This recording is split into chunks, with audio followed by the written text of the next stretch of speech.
মা বর্গভীমার প্রচুর আশীর্বাদ আমার উপর আছে। কি বলবেন হালখাতা? মা আমার সাথে আছে। মায়ের আশীর্বাদেই এখান থেকে আমি দুবার এমপি হয়েছি। মা বর্গভীমার প্রচুর আশীর্বাদ আমার উপর আছে এবং এখানকার অধিকারী পরিবার আমার আত্মীয়। এখানে আমি সাংসদ হওয়ার পরে পুকুর সংস্কার, পাড় বাঁধানো, একাধিক মায়ের সেবাদান করার কাজ আমাকে করার সুযোগ দিয়েছে। আমি সবাই হাল খাতানোর খাতা নিয়ে যাচ্ছেন, আমি হাল ফেরানোর খাতাতে সিঁদুর লাগিয়ে নিয়ে যাব। জানা গিয়েছে এই ব্যক্তির নাম রামপাল কাশ্যপ। তিনি হরিয়ানার বাসিন্দা। হরিয়ানার যমুনা নগরে এক অনুষ্ঠানে যোগ দিয়েছিলেন নরেন্দ্র মোদী। তখন তিনি জানতে পারেন রামপালের কথা, আলাদা করে দেখাও করেন। তখনই রামপালকে একজোড়া জুতো উপহার দেন মোদী।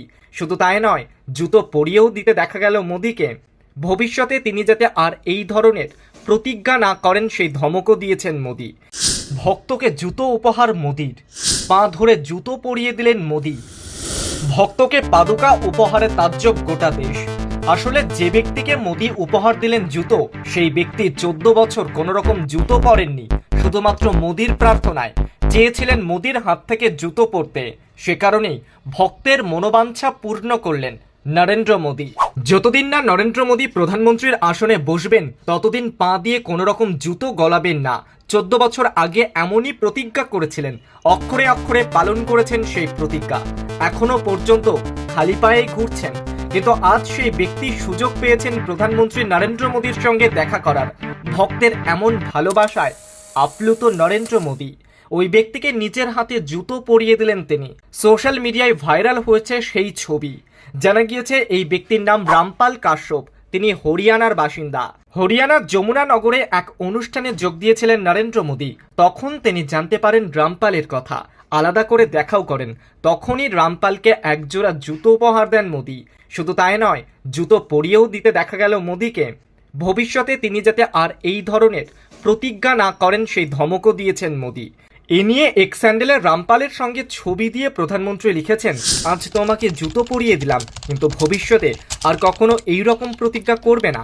তোমার সামাজিক কাজ করা উচিত। কেন তুমি এমন কাজ করলে? নিজেকে কেন কষ্ট দিচ্ছ? এই ব্যক্তি এতদিন জুতো পরেননি। 2014 সালে তিনি প্রতিজ্ঞা করেছিলেন, আমি প্রধানমন্ত্রী হয়েছি, আর আজকে আমার সঙ্গে দেখা করার পরই উনি জুতো পরেছেন। কিন্তু এই ভালোবাসা পেয়ে আপ্লুত মোদী। প্রধানমন্ত্রী নরেন্দ্র মোদী এও লিখেছেন, এই ভালোবাসাই কাজে উদ্যম নিয়ে আসে। এই ভালোবাসাই আমার কাজ করার শক্তি।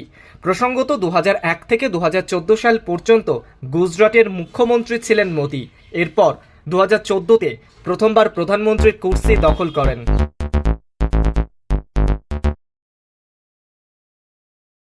অবাক্কর কাণ্ড। ভক্তকে জুতো উপহার মোদীর, পা ধরে জুতো পরিয়ে দিলেন মোদী। ভক্তকে পাদুকা উপহারে তাজ্জব গোটা দেশ। আসলে যে ব্যক্তিকে মোদী উপহার দিলেন জুতো, সেই ব্যক্তি 14 বছর কোন রকম জুতো পরেননি। শুধুমাত্র মোদীর প্রার্থনায় চেয়েছিলেন মোদীর হাত থেকে জুতো পরতে। সে কারণেই ভক্তের মনোবাঞ্ছা পূর্ণ করলেন নরেন্দ্র মোদী। আমরা হিন্দু হতে পারি, মুসলমান হতে পারি, আমরা যেই ধর্মের হতে পারি, কিন্তু আমরা প্রথমে ভারতীয়, এটা আমাদেরকে মনে রাখতে হবে। ধন্যবাদ মাননীয় মুখ্যমন্ত্রী, আমাদের সবার প্রিয় নেত্রী, আমাদের দিদি, এরকম একটা সুন্দর স্কাইওয়াক তৈরি করার জন্য। আমি নিজেও কালী ভক্ত। আমার এখনও মনে আছে প্রথমবার যখন আমি কালীঘাটে এসেছিলাম, আমার একজন প্রযোজক শ্রীকান্ত মহতা, তার বাবার হাত ধরে মামাজি আমাকে রোজ নিয়ে আসতেন। যখনই আমাদের ছবি রিলিজ হতো বা শুটিং যদি শুরু হতো, তো আমি কালীঘাটে এসেই পুজো দিতাম। পুজো দিয়ে আমরা শুটিং শুরু করতাম এবং ছবি রিলিজের দিন আমরা আসতাম, পুজো দিতাম। এবং কোথাও যেন আমি হয় নাকি ঠাকুর উপরে অতীত একটা বিশ্বাস, তো কোথাও যেন সেটা আমার মধ্যে আছে। এবং আজকে এরকম একটা দিন, কালীঘাট শুধু কালীঘাটের পরিচয় নয়, আমার কোথাও যেন মনে হয় কি কালীঘাটে যেই ভক্তরা আসে, শুধু বাংলা থেকে নয়, শুধু ভারতবর্ষ থেকে নয়, পৃথিবী জুড়ে যারা মা তারার ভক্ত, মা কালীর ভক্ত, তারা কালীঘাটে আসেন তাদের ইচ্ছে প্রকাশ করার জন্য, মায়ের প্রতি তাদের ভক্তি। এবং সেই জায়গা থেকে আজকে এই স্কাই ওয়াকটা আমার কোথাও যেন মনে হয় কি ট্যুরিজম ডেফিনেটলি ইয়েস, কে এটা ট্যুরিজমে অনেক হেল্প করবে, কিন্তু তার থেকে অনেক বেশি হেল্প করবে যারা সিনিয়র সিটিজেন, যারা হয় না ভিড়, এই এতটা হেঁটে গাড়ি ঘোড়া রাস্তা ক্রস করা, সেইখান থেকে এই স্কাই ওয়াকটা ডাইরেক্টলি মায়ের কাছে ডাইরেক্ট ওনারা পৌঁছতে পারবেন। এই সুন্দর উদ্যোগের জন্য আমি মাননীয় মুখ্যমন্ত্রীকে ধন্যবাদ জানাতে চাই। কারণ উনি যে এইটা নিয়ে ভেবেছেন কে এইভাবেও যারা পুজো দিতে আসেন তাদের জন্য কিছু করা যেতে পারে, তো আমার মনে হয় এটা একটা দারুণ উদ্যোগ, ডেফিনেটলি ট্যুরিজমের জন্য একটা দারুণ একটা জিনিস। ববিদা এখানে আছেন, ববিদাকেও ধন্যবাদ, এবং মঞ্চে উপস্থিত যারা আছেন তাদের সকলকেও ধন্যবাদ।